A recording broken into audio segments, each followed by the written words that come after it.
Hello everybody, this is Yoko's Anime Reactions, and let us continue. Let us continue with Ascendance of Bookworm light novel reading.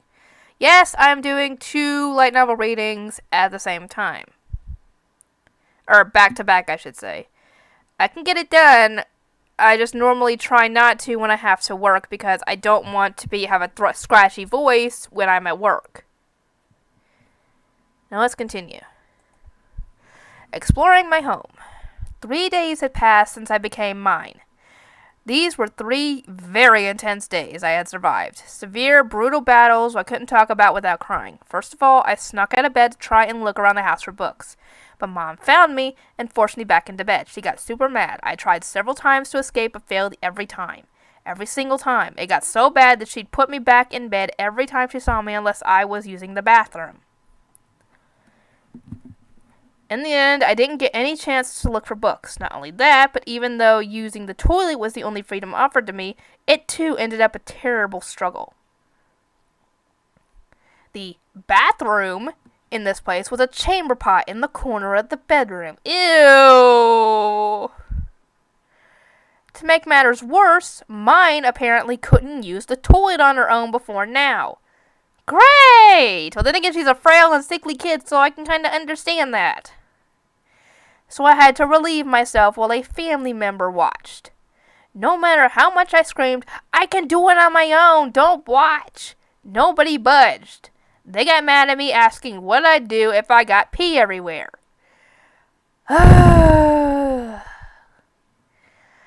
I feel your pain on that one, girl. I ended up using the pot while crying, and believe it or not, Thule complimented me. "Wow, Mine, you've gotten really good at this. Soon you'll be able to do it on her own," she said. I could appreciate that she was happy for her little sister growing up, but my pride, dignity, and self-respect as a human being were in tatters. By the way, not only did my family use the bathroom in a chamber pot, they even dumped it right out the window.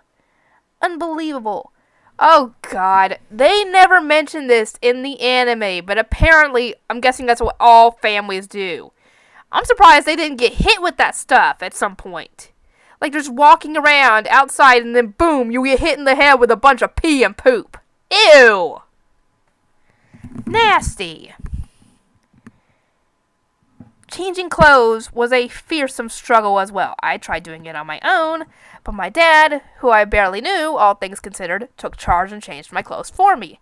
That was so embarrassing I actually started to cry, insisting I could do it on my own, but he just interpreted that as me throwing a tantrum. Absolutely unbelievable.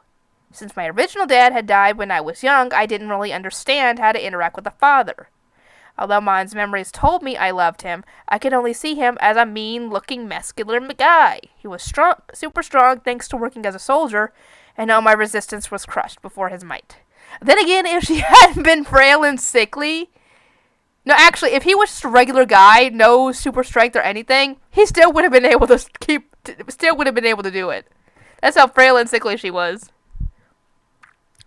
3 days of constantly losing to my family resulted in my young maidenly heart and sense of shame getting torn to shreds.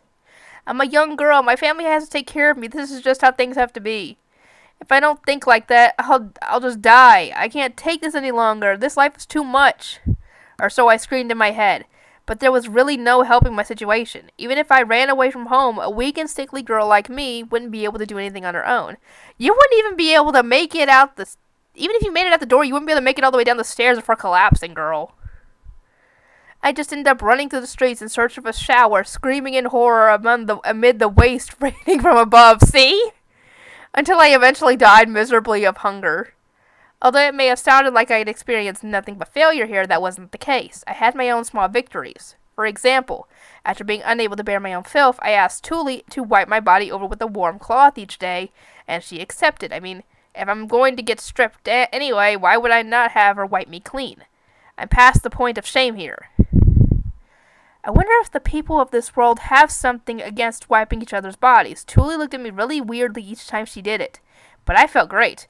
The hot water in the bucket ended up filthy the first day, but lately it's always ended up a lot more clear. That said, my head was still itchy. I know we didn't have any, but I wanted shampoo. You're gonna have to make your own. It was something else I managed to get. hang on. There was something else I managed to get, too.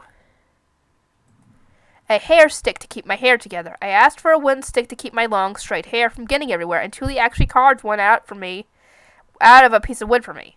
Well, the first thing I did was find Tuli's doll and ask if I could snap its leg off, which made her cry. I do feel bad about that, but to be fair, even though it was precious to her with pieces carved out of wood by Dad and clothes sewn by Mom, it just kind of looked like a cheap toy to me. I didn't know it was so important at a glance. Anyway, I rolled my hair into a bun, but Tuli told me that only adults wore all their hair up. Like that. What, is it illegal or something? So I settled on a half-up style. This world's culture is so different. Yeah, then again, you are not an adult anymore. You are a child, so yeah, better not to do that. I was stuck humiliating myself every day, so the only thing left for me to do was to get on my own 2 feet and improve things however I could. To that end, I needed books. You don't need books to improve your situation right now. You just need to make sure the place is clean. The first step to improving my life here would be getting books. With books, I wouldn't mind spending my whole life in bed, and I could deal with the harsher aspects of life. I could, and I would. So I decided to explore my home today through any means necessary. I hadn't read books in a long time, and withdrawal symptoms were beginning to show. Oh boy. It wouldn't be long before I started screaming, "Books! Give me books!" Wah! While Scrawl sobbing and flailing. Oh god. Yeah, withdrawal from something you love is not fun. Not fun at all. Mine, are you sleeping? Tuli opened the door and popped her head in. After seeing that I was still quietly lying in bed, she nodded to herself in satisfaction.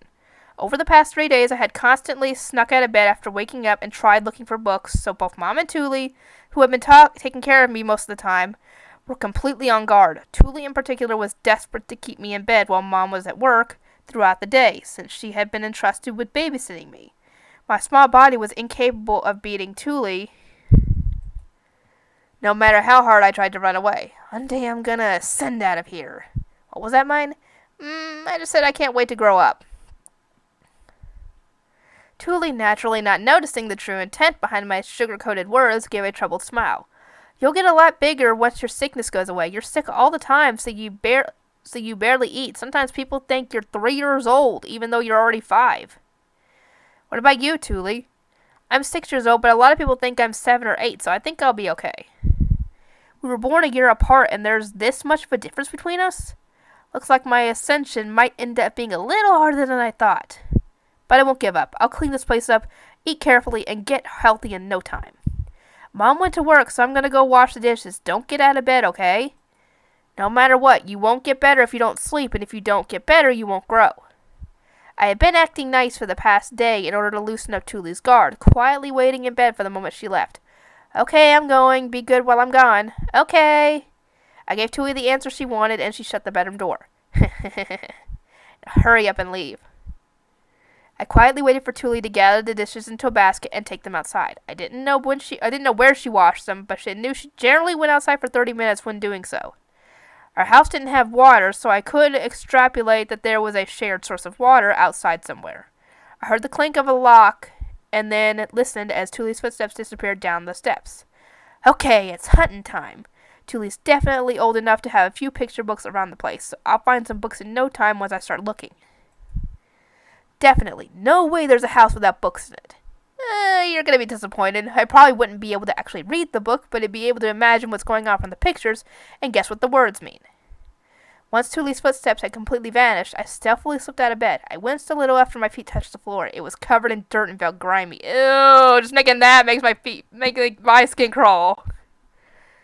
My family had made it filthy walking around in their dirty shoes, and although I dreaded walking on it with my bare feet, Tuli had taken away my clog-like wooden shoes to prevent me from going anywhere.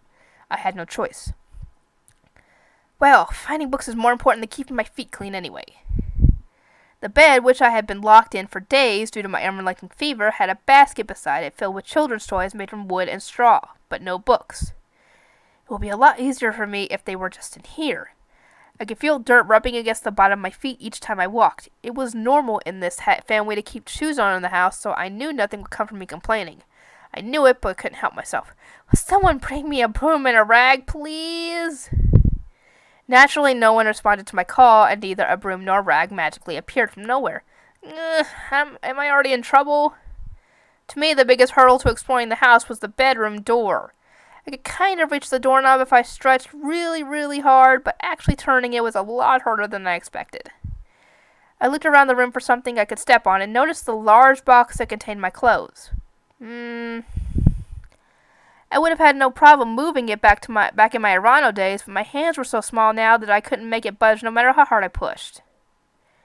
I thought about turning the toy-filled basket upside down and standing on it since it was so small anyway, but it was still probably heavy enough that it'd end up crushed. I need to grow up fast. There's so many things I can't do with this body. I looked around the room and after thinking about what I could move, settled on balling up my parents' comforter to use as a stepping stool. I would hate putting my own comforter on this dirty floor, but as my parents were used to living in this filth, I was sure they wouldn't mind me using theirs. Definitely. I'm sorry, Mom, Dad. There's nothing I won't do if books are on the line, even if it means I'll get yelled at later. Oof. I got off the balled up comforter and somehow managed to turn the doorknob using all of my body weight. Oh, poor mine. The door opened with a creak toward me. Whoa! I've been pulling down on the handle with my body weight, and the door shot toward me. I hurriedly let go before it hit me in the head, but it was too late. I fell backward and rolled down the balled-up comforter before hitting the floor with a loud thump. Ow! I stood up holding my head and saw that at least the door had stayed open. This head pain is a means to a noble end. I slipped into the open crack and shoved the door all the way open, sliding my parents' comforter across the floor. It looked like that part of the floor had suddenly gotten cleaner, but I pretended I had seen anything. I had intended to make the comforter that much dirtier. Oh, I'm really, really sorry. Oh, it's the kitchen. I looked at the bedroom and saw that there was a kitchen right outside it. Well, it wasn't exactly fancy enough to be called a kitchen. It was like a place you could choose to cook, but wouldn't really want to. There was a smallish table in the center of the room with 2 3-legged chairs and a long box that likely served as a seat. On the right was a cabinet with a handle, probably with dishes stored inside. The wall closest to the bedroom had nails in it with metal pans, ladles, and pots hanging off of them. There was a furnace near them that probably served as a stove. A string connected 2 walls and had dirty rags hanging off it. They looked so dirty they'd probably make whatever they touched even more unclean. Yuck. I think I know why I'm sick all the time. Yeah, if only that was the case. If that was the case, you wouldn't be in some of the issues you end up being in the anime. The corner opposite from the furnace had a large water jug and a sink-like water basin. As expected, there was no running water. To top things off, there was a large basket filled with potatoes, onions, and other food products. There were a lot of things I didn't recognize, so it was possible that the potatoes weren't actually potatoes at all. This one is kind of like an avocado. I wonder if I can get oil from it. I looked through the food and found one fruit in particular that interested me. If I could extract oil from it, I might be able to do something about my itchy hair. My mom, back in my Irano days, had a habit of getting obsessed with one random thing after another. She could only be described as whimsical to a fault. She made whatever was in front of her at the time the focal point of her life. TV shows about saving money, magazine articles about living in nature, foreign activities in a cultural center, anything. She always dragged me along with her, saying she wanted me to get interested in something other than books. But I knew she only ever got involved with things that interested her. Having no other choice, I tagged along every time, and thanks to that, I might have learned just enough to make shampoo on my own. Thank you, Mom. I think I might just survive over here. Encouraged by my findings, I looked around the room and saw that there were 2 doors other than the bedroom door. Left or right door? Which one's the prize? The kitchen didn't look like it had any bookshelf anywhere, but I saw that one of the 2 doors was cracked open, so I pulled it all the way. A storage room. Guess this isn't it. It was a room packed with stuff I didn't really understand the purpose of. There were shelves with stuff on them, but it was a real mess, and it didn't seem like the kind of place that would have a bookshelf. I gave up on it and tried opening the other door to make a clicking sound when I pulled on it, signaling that it was locked. Minutes of trying to open it yielded no results. The door would not open. Wait, is this the door that Tuli left from? What? Is that all? If this door had led outside, then our home had no bathtub, no toilet, no running water, and no bookshelves. It had nothing. No matter how hard I looked, I couldn't find us any other rooms. God, do you hate me? Is this a cruel joke? I asked to be reborn so that I could keep reading books even after I died. I didn't intend to be transported to another world with my Japanese memories and customs, forced to live in a home with no bathtub, no toilet, and no water. I thought for sure you'd take me to a world filled with books. Maybe books are expensive here. Yeah, they are. According to my knowledge of history, books were extremely expensive until the invention of the printing press led to their mass production. Those not born into a rich or noble life would generally never read a single book in their lives. In which case, this wouldn't be the kind of world where you would give your neighbor's kid a picture book as a birthday gift. Yeah, why couldn't she have been born into a noble family? Then she would have had, if she would have had something to do with her devouring, and she would have had access to books. She could have lived her life there, but no, you had to make her into a poor family. Fine, I'll start looking for letters first instead. I didn't absolutely need books in order to study this world's writing system. Posters, newspapers, manuals, calendars, and all sorts of other things naturally had letters written on them. Or they did in Japan, at least. Nothing. There's no letters anywhere. Not a single one. I had walked around the room, searching every shelf and cabinet I could find, but not only had I not found any books, I didn't even find anything with a single letter on it. I couldn't find letters on paper. What's going on here? My head started to hurt as if a fever had burst up within me out of nowhere. My heart throbbed, and I could feel it screaming out, valves tightening. I dropped to the ground like a doll with its strings cut. My eyes burned on the inside. Well, okay, I get crushed by books. No helping that. That was basically my dream of dying buried by books. Fine. And it was true that I myself had asked to be reincarnated. I understand all that. But there aren't any books here. There aren't even letters, not even paper. Can I really live in a place like this? Do I have any reason to live? Oh my god, I just realized. I didn't make this full screen! Whoopsie! Actually, let me exit out of full screen real quick. I gotta check and see how long I've been recording.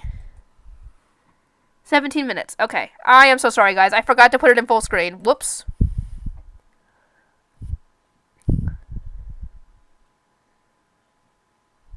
Okay, let's see. A tear dripped down my cheek. I had never even once thought about a world without books. Such a thing was unfathomable to me. And yet, here I was, unable to think of a single reason to live on in this world as mine. I felt my insides go hollow. I couldn't stop crying. Mine? Why aren't you in bed? Don't walk around without your shoes on. You took her shoes! What did you expect? Tuli had gotten home at some point, and seeing me on the kitchen floor, shouted with her blue eyes wide in anger. Tuli, there aren't any books. What's wrong? Are you feeling okay? Tuli, I want books. I want to read books. I want to read them so much, but there aren't any books.